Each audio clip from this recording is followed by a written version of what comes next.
General Dynamics just dropped a stellar third quarter, and Wall Street definitely took notice. But was that pop in the stock really justified? Well, we're going to go beyond the headlines to break down exactly what drove this quarter, from soaring jet sales to a defense backlog that is, frankly, massive. Here's the game plan. We'll start with the high-level numbers in our earnings snapshot. Then, we're diving into the two big stories this quarter: Aerospace totally taking off, and the defense side of the house building a fortress of future orders. We'll also tackle the big risk everyone's worried about. Yep, the government shutdown, before I give you our final rating and what to watch for. All right, let's get right into it. Right out of the gate, this quarter was a decisive win for General Dynamics. They didn't just squeak by expectations, they blew past them, which immediately set a really positive tone for investors. Let's start with the bottom line. Earnings per share came in at $3.88. You know, that's a solid 18 cents better than analysts were looking for.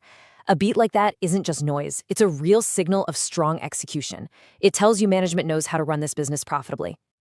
And that strength wasn't just on the bottom line. The top line was on fire too. Revenue hit over $12.9 billion, smashing estimates by about $350 million. You know, for a company this big to grow over 10% year over year, that's seriously impressive. It shows real, broad-based demand for their stuff.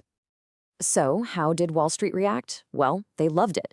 The stock climbed almost 3% on the news. This wasn't just a little bump. Investors saw this beat and raise as a clear sign of fundamental strength, and they voted with their wallets.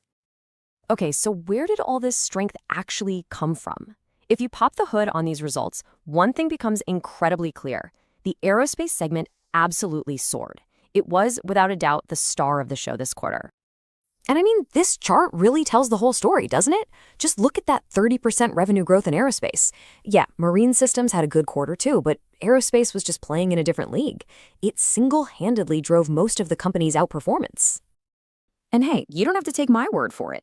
The CEO, Phoebe Novakovic, seemed pretty blown away herself, calling the performance staggering. When your operating earnings jump 41%, well, that's a powerful sign of just incredible momentum. So how'd they do it? It's pretty simple, actually. They got planes out the door. A lot of planes. Gulfstream delivered 39 jets, which is a huge jump from 28 this time last year. But here's the really important part. That number includes the first deliveries of their brand new G800 model.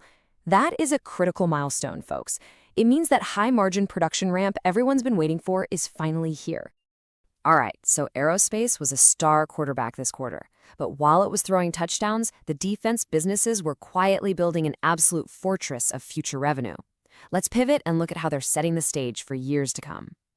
Okay, this number right here, 1.5, might be the most important metric for any defense contractor.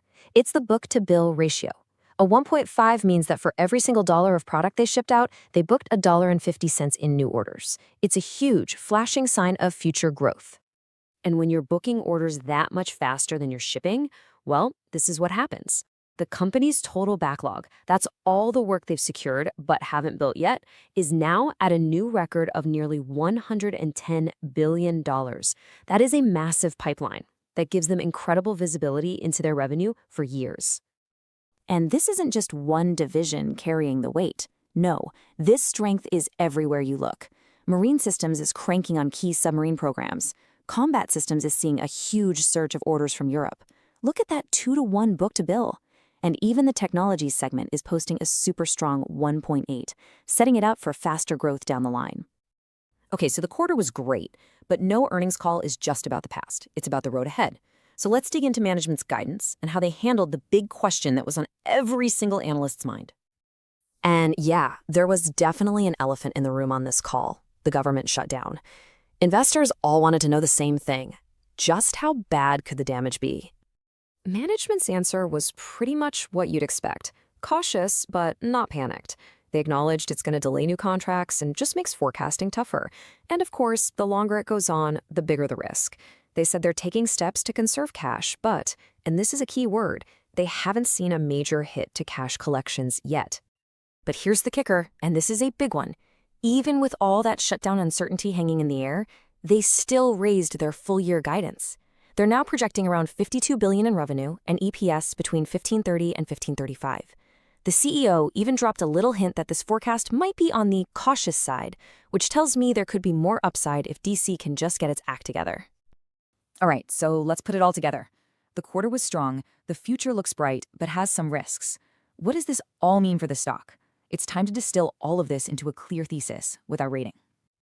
If you're bullish on General Dynamics right now, the case really comes down to three key things. First, that insane momentum in aerospace just keeps going as they deliver more of those new, super profitable G700 and G800 jets.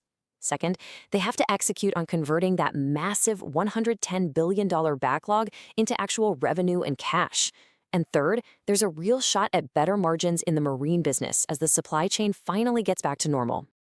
So when you weigh all of that, the picture becomes pretty clear. Our rating on General Dynamics is a firm outperform.